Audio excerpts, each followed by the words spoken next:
Colère de la Saône, le point complet, Monique Leprince. La décrue de l'Ain est désormais bien amorcée. De 5,40 m au-dessus de la normale il y a 2 jours, le niveau n'est plus qu'à 3 mètres. Sur le Haut-Rhône, au barrage de Chautagne, la décrue est également amorcée.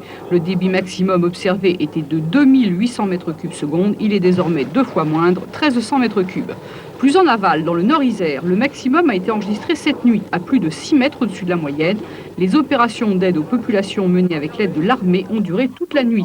La décrue commence donc lentement.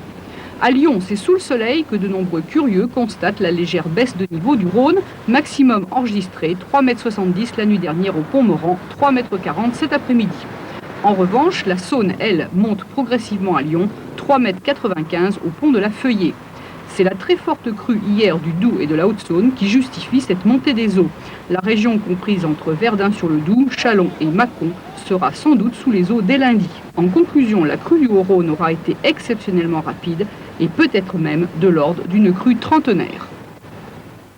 Le Nord-Isère n'a pas échappé au débordement du fleuve. On n'avait pas vu pareille situation depuis 1944. Cette nuit, il a même fallu sauver des vaches prisonnières des étables inondées. En Savoie, le lac du Bourget, qui communique avec le fleuve, est sorti de ses limites habituelles. Dans l'Ain, la région de Belay, ville de Charles-Millon, s'est transformée en presqu'île, reliée seulement par un pont au département tout proche de la Savoie. Mais la situation la plus préoccupante existe depuis mercredi soir 20 h en Isère, dans la plaine de Morestel. Là, des milliers d'hectares sont recouverts par 1,50 m à 2 mètres d'eau. Tous les habitants de ce secteur ont été évacués, à l'exception de quelques irréductibles. Ce matin, à l'heure du ravitaillement, le moral restait bon. Nous, on craint rien, là, de toute façon. Vous êtes carrément en bordure du Rhône, pourtant. Ouais, mais il suffit que les maisons en béton tiennent le coup, quoi. Parce que moi, j'habite la maison en piste à côté, je suis venu voir vers la mer, quoi. Et nous, on peut pas partir avec le bétail, du bétail, quoi. Cette maison se trouve à 50 mètres seulement de la digue submergée par le Rhône. Une dizaine de personnes ont quand même choisi d'y rester, malgré l'inondation. Alors j'étais avec mon fils, vous voyez. Mon fils me dit, fais attention maman, regarde donc comme ça commence. En même temps, ça a éclaté. Mais alors ça faisait ces vagues. Après, on serait cru au bord de la mer. Hein.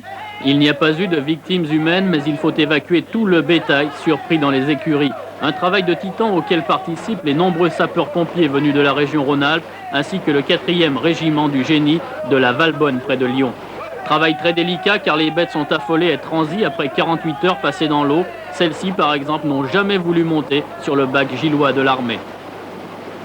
Si la décrue amorcée aujourd'hui persiste, il faudra 8 à 10 jours pour que l'eau quitte totalement la plaine. Les dégâts seront lourds, les conséquences économiques difficiles à chiffrer. La préfecture de l'Isère va demander que cette région soit déclarée en état de catastrophe naturelle. Et puis, bien que la décrue du Rhône ait commencé aussi vite que la montée des eaux avait été soudaine, la situation reste difficile dans plusieurs villages riverains où l'on tente de s'organiser tant bien que mal pour faire front. Exemple choisi par Carole Donnet, le petit village de Thil, dans le département de l'Ain.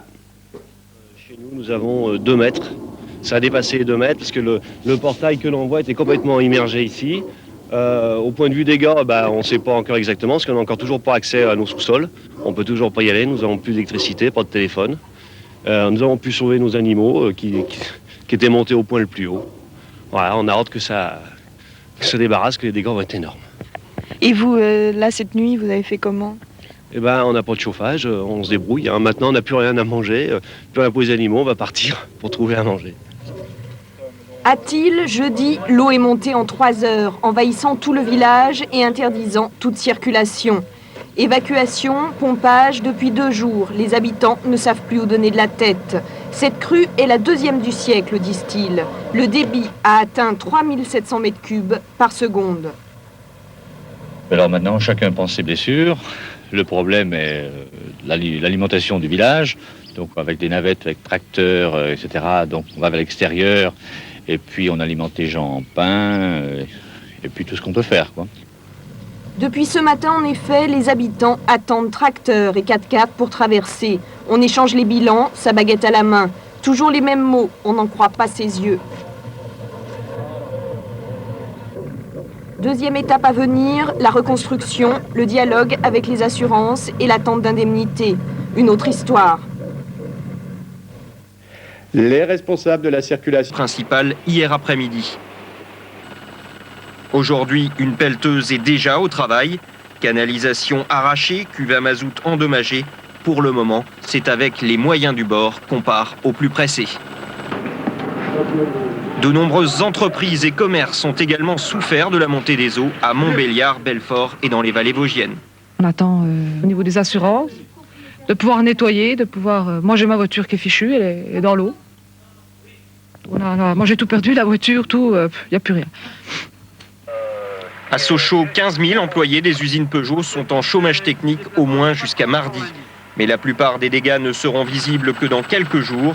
Plusieurs rivières ont en effet quitté leur lit et menacent encore les stations de pompage d'eau potable. L'eau du robinet est déjà jugée impropre à la consommation dans de nombreux secteurs. Les habitations dont les fondations ont été endommagées menacent elles de s'effondrer. Les agriculteurs attendent le retrait total des eaux pour juger du lessivage des cultures et de l'érosion des terres. Tous les élus de la région réclament aujourd'hui le classement urgent en zone sinistrée et en appellent à la solidarité nationale. Répit également en montagne où la situation s'est nettement améliorée ces dernières heures avec le retour du soleil. Les routes menant aux différentes stations ont été dégagées. Finalement, les routes ont été moins encombrées que prévu. Sans doute, un certain nombre d'automobilistes ont préféré attendre des jours plus calmes.